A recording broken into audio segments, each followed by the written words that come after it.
Hey everyone, welcome to episode number 49 with Coach Ola. Our guest for today is Sara Zayed. She is the founder of Positivity, which is a health, fitness, and lifestyle medicine blog geared towards young women. She graduated with a degree in computer science and mathematics from Rutgers University in 2016, but was always drawn to health and fitness, taking a variety of science classes, exercising regularly, and exploring nutrition. She started Positivity on Instagram in 2015, and while working full-time as a software engineer, after graduating, acquired a plant-based nutrition certificate from Cornell University and became a ASM certified personal trainer. She has written for Healthline and was featured in Women's Health magazine in 2019. Currently, she works at Ethos Health, the first farm-based medical practice in the country, as a medical assistant, and will be starting medical school in summer 2020, inshallah. The episode for today is about plant-based and how to go about it within the coronavirus epidemic, and we also shared our culture and religion part aspect because we both can relate to it and what we've gone through. And so excited. But before we start with the conversation, I would like to invite you to the Purposeful Ramadan program. It's a limited time, limited space. It starts next week. And also, if you are able to screenshot this episode, if you're watching the video, listening to it on audio, tag Sara on Instagram at Sara. We'll have it in the show notes and when she talks about it. And also, make sure you tag myself at Be Fit for Akhira with your favorite workout and your favorite diet, nutrition, meal that you're eating. Without further ado, let's get started with the interview. Welcome to the show, Sara. How are you today? I'm good, Ola. How are you? Alhamdulillah. I'm very excited to have you on here today to talk about plant-based because I know you're very big on it. Yes, I love definitely. Yes, and like in between, so I want to hear your perspective and have an open discussion about it, inshallah. Absolutely. So again, tell us about yourself. I did the intro, but if you can tell us where you are, what you're doing right now. Okay. Well, we're in the middle of the coronavirus crisis right now. Yeah. I'll tell you. I know you already did an intro, but I'm just going to explain who I am again for your listeners. I graduated with a degree in computer science. I was a software engineer for 2 years, and during that time is kind of when I started my blog called Positivity, even though my Instagram is under my real name now, and it was centered on health and wellness. And originally, it was just a way to document my own personal journey with getting healthier, but then it just evolved into something so much more than that. I started developing an interest in lifestyle medicine specifically, which is medicine that centers on getting patients to change their lifestyle and their habits as a way to prevent and treat and reverse disease. And I went to this conference called the International Plant-Based Nutrition and Healthcare Conference. I flew to California for it, and I just realized I actually, what I really wanted to do is go into medicine and become a doctor and formalize my approach to lifestyle change in medicine. And my blog was a big part of helping me come to that realization. So quit my job in May 2018 at this point. Wow, I can't believe it's been almost 2 years. And in the time that I have not been working full time, I was preparing to go to medical school. So I took all the extra classes I needed, took the MCAT, which is the entrance exam for medical school. I started working as a medical assistant at the first farm-based medical practice in the country. And if you don't know what that is, it's exactly what it sounds like. It's a medical practice that's on a farm. And in the medical practice, even though we do use conventional medicine at times, the vast majority of our approach to helping patients is lifestyle medicine. So it's like the stars aligned. It's exactly what I really wanted to do. I've been working there for almost 2 years now as a medical assistant, and it just solidified my resolve even more. I've probably seen hundreds of patients at this point, and I really think it's my true life calling. And a big cornerstone of lifestyle medicine is whole food plant-based nutrition, which we'll be talking about today. So that's that. And I'm going to medical school this summer, inshallah. Alhamdulillah, I got accepted to multiple medical schools. So I got my pick, alhamdulillah. So I'll be starting, inshallah, this summer 2020. Inshallah. Excuse me. That's so amazing. And the star alignment, I feel the same thing, how we're both on a similar path in a way, because like when you said you quit your job in 2018, kind of like with me at the same time with a part-time job. And I was like, let me go full-time with my Be Fit for Akhira, which also just like you started as an idea with a blog kind of concept. And then I'm like, let me turn that into a business. And it's been a very like interesting, hard journey. Like being an entrepreneur is definitely like, yeah, it's fun. And so when I used to like, I've been following for a while, and like we've had a discussion privately about like, because you've had your audience telling you, some of them told you like not to change it, and I was like, it's so cool that you're calling it and see the tongue twist is coming up, positivity. Positivity, yeah. Yes, and like But see, I that's why, like, that's exactly why I wanted to change it. Because even though I know people get it, yeah, it's yeah, just hard to say. And I'm just like, if people can't say it, they can't share with other people. They can't talk about it. They don't remember how to like type in the spelling. So I'm actually eventually going to change, because my website is still under Positivity. My Instagram is now under my real name, but I'm sure you have like show notes that you I can just put it under there. But yeah, I'm eventually going to change my actual blog name from Positivity to something else. And I already have an idea. The reason I haven't yet is because it's going to be a process to move all my blog posts over. At this point, I have like 40 blog posts, alhamdulillah, and I don't want to lose any of my writing. So I've been kind of hesitant to screw around to change the name. But inshallah, I'll be doing that soon. yeah, save them. And like that's how it is with my Be Fit for Akhira, like because my like Akhira, but like I want to keep it even though it's like not relating to a lot of people. And I know that's the hardest part it's been for with me, but at the same time it's like I want to do as in like a dawa moment kind of thing, but like not Mm-hmm. push myself on people. With that being said, with the lovely coronavirus epidemic situation, how has that been so far about it with you, like especially when it comes to plant-based financial situation? Because a lot of places have food shortage and what have you. Um, well, alhamdulillah, we haven't had any issues getting the food that we need. Um, my husband was really prepared. Like before everyone started hoarding, he was just like, it might be a good idea to stock up on some food before, this gets worse, because it sounds like it might get worse. So, he was ready, and I think we've been okay. Like we haven't had any issues. We're really careful. We're staying at home. We're making sure to maintain social distancing even when we go out. And I think it's actually been a good time for my diet, because I've never been one to snack or eat junk food at home for the most part. Because I tried to just not bring it into my home at all, because I know if it's there, I'll be tempted to have it. So my whole philosophy has always been, if I'm going to indulge in something, then it's going to be at like a restaurant or on a special occasion, so that it's not in my bubble in my personal life. And that makes it so that most of the time I'm sticking to my lifestyle and my diet, and that's just the way I live my life. So I think it's been actually a good time for my health and my diet, just because restaurants are all closed. So one of our favorite things to do is actually go out to eat. And I am a vegan, and I strive to always eat plant-based meals when I go out to restaurants. But there are things that are going to be in the food, because I haven't prepared it myself, that I wouldn't normally include, like oil, like salt, like processed foods, which are, even though they're vegan, they're not whole food plant-based, and I don't consider them like a healthy addition to my diet. So the fact that I'm not going out to eat at all at this time has made it pretty easy to stick to eating a plant-based diet. And alhamdulillah, like we've been following the rules, just going out like once a week to get groceries, and I think it's been okay. So what made you choose the plant-based route? So for your listeners, so first of all, I just want to clarify what whole food plant-based Yes. nutrition is. Yep.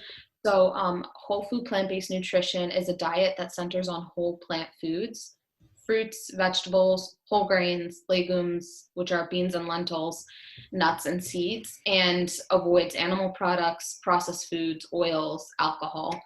And the reason that I strongly believe in whole food plant-based nutrition is, first of all, it's an evidence-based way of eating. And I think that there are a lot of fad diets that crop up that people claim have these miraculous health benefits. I think that the large body of scientific evidence supports eating a whole food plant-based diet, and supports eating a whole food plant-based diet in particular for health. A plant-based diet is the only diet that's ever been shown to not just prevent heart disease, but reverse heart disease, which is absolutely incredible considering heart disease is our number one killer of both men and women in the United States. And the American Institute for Cancer Research recommends a plant-based diet, not just for cancer prevention, but also for patients who currently have cancer. They recommend a plant-based diet. Of our 10 leading killers, there's some evidence that plant-based nutrition is beneficial for, alleviating symptoms or preventing, or even in some cases reversing. When it comes to me personally, there are lots of chronic diseases that run in my family, namely heart disease and diabetes too. My father actually passed away from a heart attack in 2014. So, the fact that I just mentioned that plant-based nutrition is the only diet that has been shown to prevent and reverse heart disease is significant for me personally because of my family history. And, diabetes too also runs very strongly in my family. And I wanted to share this story personally for me, even though I want to clarify to your listeners that just because I'm sharing an anecdotal experience and a story about my life doesn't mean it's scientific evidence. So you should always look at actual science before you make decisions about how to eat and what lifestyle habits to take on. But just personally for me, when I was 20 years old, I got a blood test that showed that I was almost pre-diabetic. For your listeners who understand what hemoglobin A1C is, it's basically like a 3-month average of your blood sugar. And if you're at a certain level, you're pre-diabetic. And then if your sugars are high enough, then you're considered a diabetic. So my A1C was 5.5 or 5.6, and pre-diabetes starts at 5.7.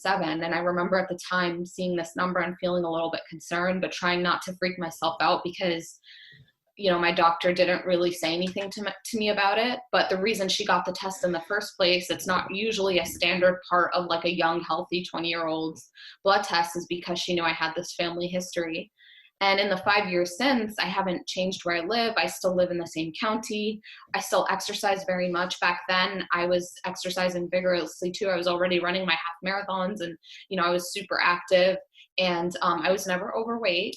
But the only thing that's really changed since then, for me personally, when it comes to the way I live my life, is what I eat. So I've gradually shifted to a more whole food plant-based diet in the last few years. And now I consider myself a whole food plant-based vegan eater, even though just because you're eating a plant-based diet doesn't necessarily mean that you're vegan, which I do want to clarify. Like if you had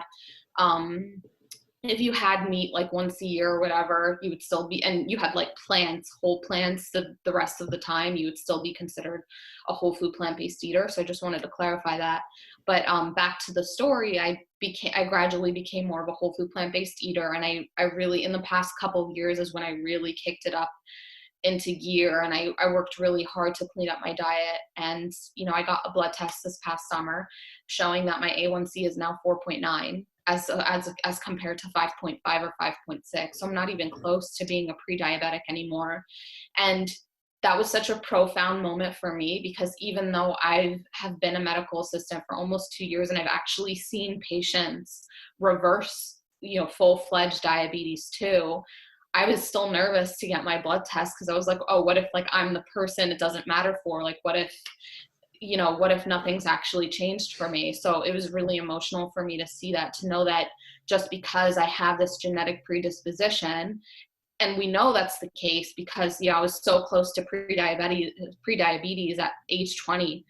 That doesn't mean that I have to live out the same experience that, some of my family members did. I don't have to develop severe chronic disease. I don't have to have my quality of life spoiled by health issues. I can continue to live healthfully.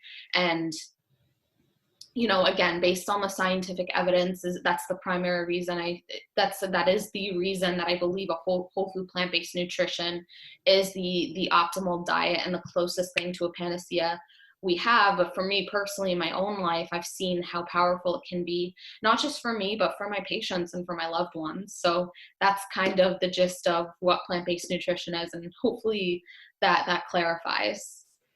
This is so interesting, like because we're both in like similar path. Like it's just interesting because number one, your reason for starting your own blog in 2014 is actually same exact year that I started my Be Fit for Akhira because my grandma passed away as well.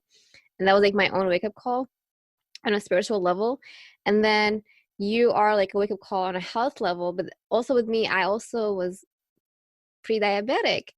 And I never like took it so seriously. Yeah, I Wow. was pre-diabetic because I struggled with binge eating, overeating, emotional eating, all that stuff, and like emotional stuff again. But yes, so when I was pre-diabetic, that's when it hit me. Like I used to run, work out, eat healthy, got my toned body, but then I went through like a depression phase before my grandma passed away, anxiety, all that stuff, and that's when I became pre-diabetic. So when she passed away, I'm like, what the heck am I doing with my body? I need to take care of it for a higher purpose because that's like my body is going to be like a witness for me and stuff like that.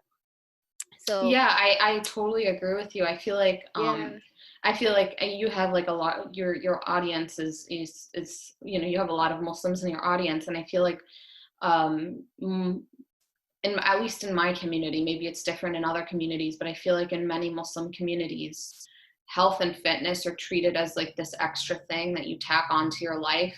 But I think it's part of worship because your body is your vehicle. It's your amana, it's your trust. And I yeah. think that if you aren't in good health, if you don't take care of yourself, then how can you worship adequately? How can you serve your community? How can you be good to your family? So I think, and that's why I think what you're doing with like the Ramadan challenge and stuff is so inspiring, because I really think that eating well and exercising and taking care of your body and being mindful, I think all of those things are strictly part of religious practice. I think that it's not you know, I think it's a sign of strong iman when people truly treat their body as a trust and an amana, and use it and consume food and move accordingly. Yeah, and I'm laughing and smiling because that's actually my next question. Yeah. Because I know you've gone through it just like I have, and we're probably going to continue going through it. So far in your journey within the Arab and the Muslim communities, because you and I are both Arab as well, and Muslim women in hijab, how has the feedback been about your choice in choosing plant-based diet? Like, because I know there's a setback for you, for example. There's a setback for me, like, oh, like I have music in my work because I've been through that before. Like, you have music, but your name is Akhira, it's haram. And like you're doing this, it's haram. And, so how has it been for you? I mean, I think that Yeah. I think for well, first of all, I think times are changing. I think people Yeah. are coming to I think people are coming to a better understanding of nutrition. I know things are more confusing than ever. Like for example, I think the keto diet, like a super high fat, low carb diet, is one of the unhealthiest things you can do for your body. I know that's all the rage right now. That aside, so I think there is a lot of nutritional confusion still, but I think people are coming around to the idea that, you know, processed foods, oils, animal products are not a healthy part of your diet. They shouldn't be a dietary staple. So I think people, the Muslims in my audience in particular, are more receptive to my message in a way that they weren't a few years ago. I still do get some, you know, vicious feedback at times because I'm not just whole food plant-based, I'm also a vegan. I did clarify this earlier, but I want to say it again. A whole food plant-based diet means that you're eating whole plant foods and avoiding the foods I listed, the processed foods, the animal products, which include dairy, eggs, meat, beef, chicken, etc., and oils. But it doesn't mean that they have to be 100% totally excluded from your diet all the time. Even though that's the way I live my life, I'm actually a vegan, and I think that there's some evidence showing it's best to go all the way as opposed to continue to include small amounts of these food groups in your diet. So I talk about plant-based nutrition and veganism in parallel, and I think some Muslims and some people in my audience and also some family members get upset at the idea of that because they extrapolate that because I don't eat meat and because I recommend against eating meat, that I am saying that it's haram. And I have never said that, and I will never say that, because I know that eating animal products is halal for us and it's permissible. So I would never say that. I would never claim that something is Islamically impermissible if it's not Islamically impermissible. But I do think that we've been given reason for a reason, no pun intended. We've been given the ability to be conscious, to draw conclusions. We have the scientific method. We have the ability to apply research. So I think that if there's a body of evidence that demonstrates something, I think it's important for us to recognize and acknowledge that. And sometimes, again, sometimes people get upset because they think I'm saying something is haram when I'm not saying it's haram. But I actually wrote a whole piece on Islam and veganism, making the case for being vegan and why I don't think it's wrong, and I don't think it's haram to decide to be a vegan and to decide to exclude animal products, because at the end of the day, it's a preference. Preferences aren't haram. So if it's my preference not to include something in my diet, then there's nothing wrong with that, as long as I'm not claiming that the religion says something that it doesn't say. And I've had people in my personal life badger me about not drinking milk and not eating meat, and I'm going to waste away and wither away and whatever because I don't have these food products in my diet. But the reality is, my blood work showed that I'm absolutely healthier than ever. I said earlier that I've never been overweight, but before I started eating a plant-based diet, I was like 10 to 15 pounds heavier than I am now. And now my weight has been stable for the last few years. I fluctuate a couple of pounds, but I'm very stable at my current weight. I've had my visceral fat checked. It's at a really healthy level.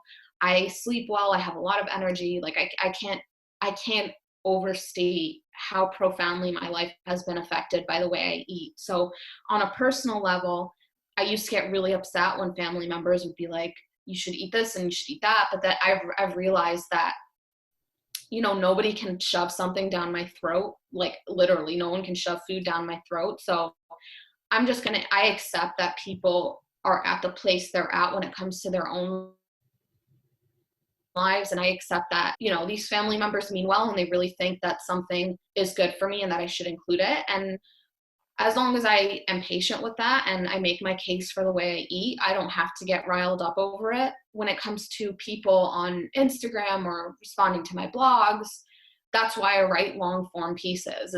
That's why I've written like Islam and veganism, for example. That's why I've written numerous blogs about plant-based nutrition. And I'm always careful to cite scientific evidence and research, because then I just share that with people. And I'm just like, this is what I've written about it. This is what my stance and what I think. At times I'll engage with people one-on-one who, try to challenge me. I think that that's healthy and helpful when someone has a genuine, legitimate concern or question or issue with something I'm saying, and I welcome that because it helps me refine my own understanding of what my position is.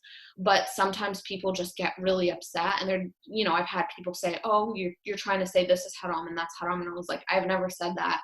I'm not going to entertain someone claiming I said something I didn't say. And I don't expect people to swallow and accept everything I say 100% right away. I think people should be skeptical. They should do the analysis and examine it for themselves. Absolutely. And again, that's why I always cite the research, is because I think people should come to their own conclusions. I don't want people to just take my word for it because I'm a guru or like an influencer, whatever you want to call it. I don't even see myself that way. I just see myself as like someone with a message. Yes. you know Yeah. yeah. But I think people shouldn't just take my word for it. They should look at it for themselves and try it for yourself. Again, I've seen hundreds of patients at this point, and it's just like, we just had a patient this past Tuesday. Oh, and that's something I didn't mention, that during the coronavirus, all our patients have moved virtually. So now we're doing telemedicine as opposed to seeing patients in person. But we just had this patient who has been suffering from like a number of chronic issues, and there are a couple things that she still needed to tweak, that she still wasn't feeling good about. And of course, this is a process. Nothing is going to get better 100% right away in your first 30 days of trying a new diet. But she was like, oh, besides these one or two things that we still need to work on, she was like, I feel fantastic. I'm on cloud 9. I sleep better. My skin is clear. And this was just after a few weeks of changing her diet. It is absolutely incredible. And again, like I've said, we've had patients who reverse chronic issues. Like we've had patients with high blood pressure who, you know, weren't overweight and didn't have additional health issues. So they had like very resistant high blood pressure, and just taking the time to refine their diet and keeping track of it made it so that we could take them off their medications, and they, you know, successfully were able to come off. People who just not just improved their health issues, but also found like a new sense of purpose. And that's one of the biggest reasons I'm such a big advocate for plant-based nutrition and for changing your lifestyle in other ways, like exercising and meditating and taking care of your microbiome and having a connection to the natural world, is because we're not just trying to like improve numbers on a blood test, right? The goal isn't to just like get this number to go from like 15 to, you know, 0. So the goal isn't just to get like your cholesterol from like 210 to 150. The goal is for you to be able to aspire to this like higher sense of fulfillment and purpose. And something I always talk about is the fact that there's something called Maslow's hierarchy of needs. I don't know if you've heard of it before, Yes, but I have. Yeah, you yeah, have, right? of Do you course. have a background in psychology? I think you. I'm a biology major, so like we're both Oh, okay. science people. Okay, good. Yeah. So I try not to assume that people know or don't know things, but Yeah, yeah. for those listening who don't know what Maslow's hierarchy of needs is, Maslow was a psychologist, but I believe, and he posited that there's this hierarchy of needs, and you need to fulfill the lower rungs on the ladder before you can get to the higher rungs. And the very tip of the pyramid is self-actualization. Everything before that is like your safety, your security, intimacy, but the very base of that pyramid, of that hierarchy, is your physiological needs. And, you know, part of your physiological needs are being healthy, being well fed, you know, taking care of those like immediate needs. And I think health is a physiological need. And I think if you aren't healthy, if you can't feel good in your own body, if you're constantly suffering from chronic pain, chronic issues, that bottom rung of the ladder isn't fulfilled, and you'll never be able to self-actualize. You'll never be able to think about your higher purpose and think about how you can fulfill that.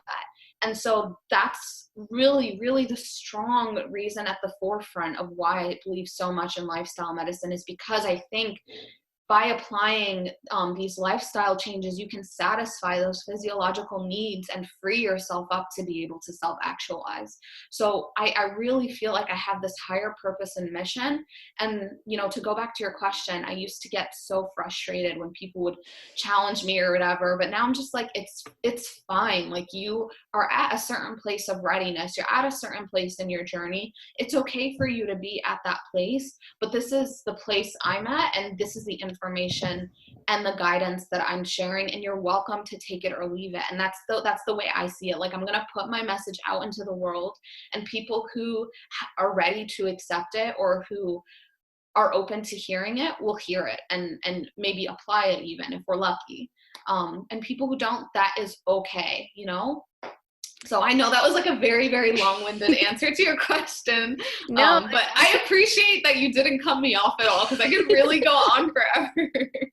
no, I'm laughing and smiling because like I relate a lot because like, you know, I've been told like faith is something I really am passionate about as well, and spirituality. So like I've been told when I wore the hijab, like I became a little bit too religious for the family, or like the sheikh of the family, and like that really hurt me a lot. And it's like whatever. So, and then like when I did get the befit for akhirah, like these things didn't stop. Even though I, you know, went back to the music, I went back to the regular life that I had before the hijab and stuff like that. Like I still face people like, oh, but now you're this and that. So you're kind of like my expert to go to within the Muslim community when it comes to plant-based diet. Because one of my followers follows you as well, and she was like, yeah, Sara, like plant-based, because she's trying to be on that route as well. So she like, you know, I was referring to, she's like, yeah, I already follow her, and I always like talk to her about it too.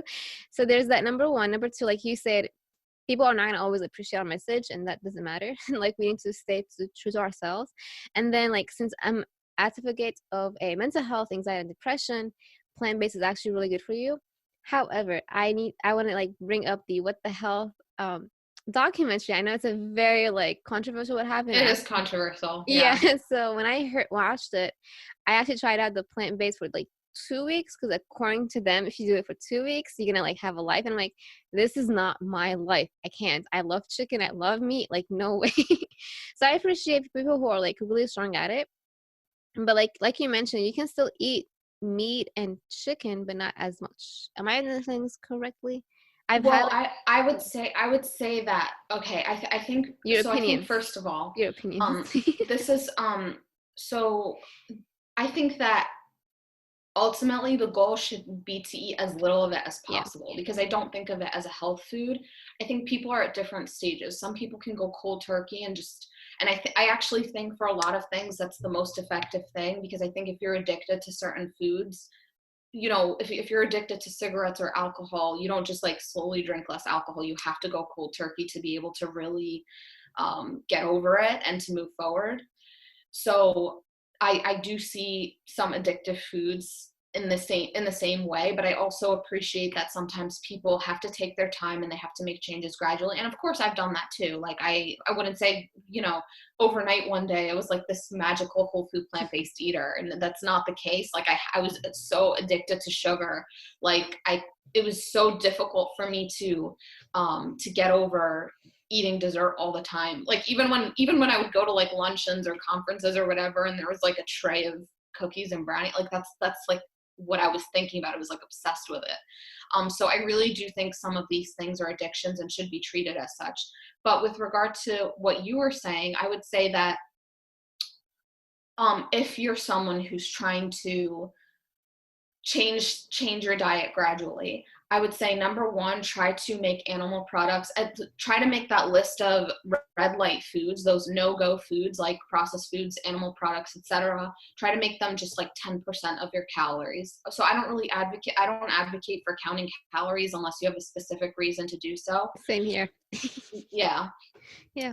Just because I think it's not a sustainable way to live. Of course, Yeah. for someone who's done everything right and their weight loss has just completely plateaued, I think it can be a helpful tool. If you're an athlete, for example, and you need certain macronutrients to be able to maximize your training, then by all means go for it. But I think for a regular person who's just trying to be healthy, I don't think counting calories is sustainable.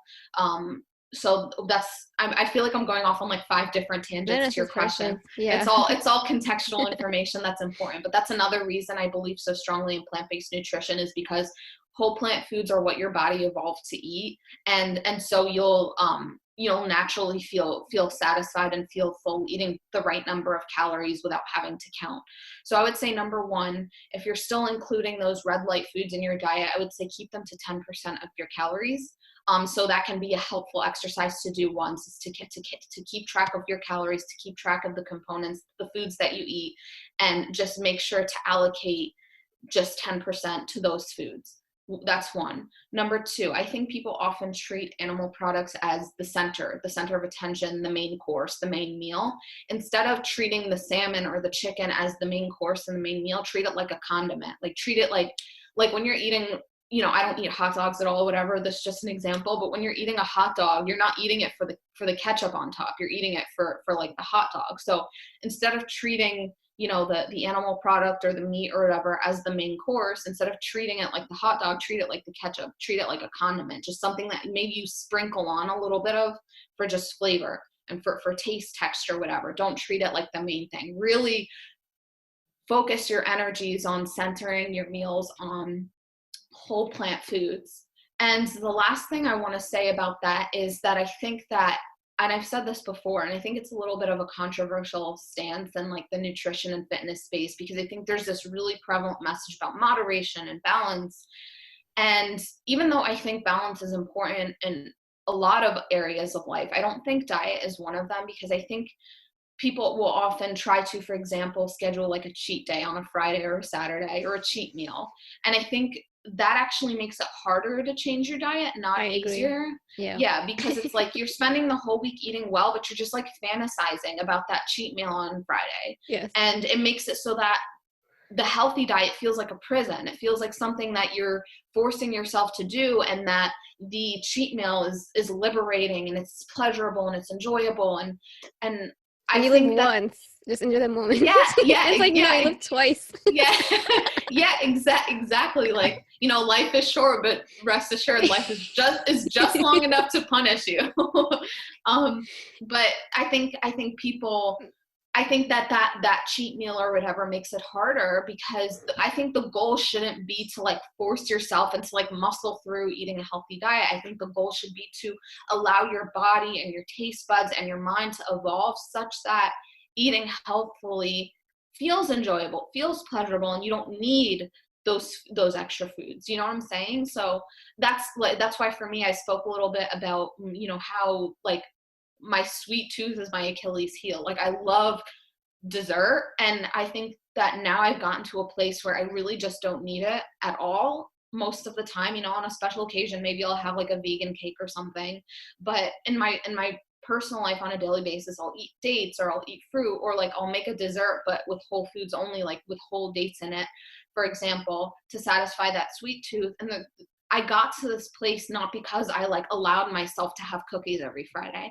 I got to this place because I completely eliminated it from my life, and I allowed my experience to shift, to be able to appreciate whole food sources of sugar. And it's funny because this is the last story I'll tell, because again, I know I like go on and on.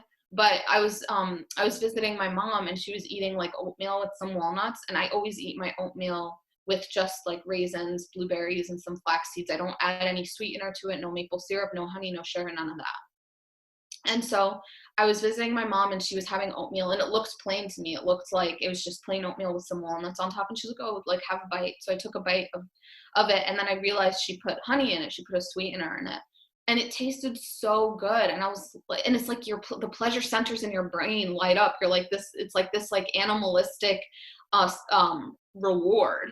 And I realized like, wow, this is exactly why I can't have sugar or added sweeteners in my life on a regular basis. It's because this experience is so pleasurable that I would never, if I put like sugar or maple syrup or whatever into my oatmeal, I would never be able to appreciate it and its whole natural form. I would never be able to like enjoy the blueberries on top. That's why I don't think that like moderation is a lasting, sustainable tool to actually make a full spectrum change in your diet. Does that make sense? Does that answer your Yes. question? And like, that's why I wanted to have this open discussion with you, because I've always been promoting the whole moderation thing, and like not cheat meals. And like, I know there are so many opinions and what have you, and interview other people, nutritionists on my show.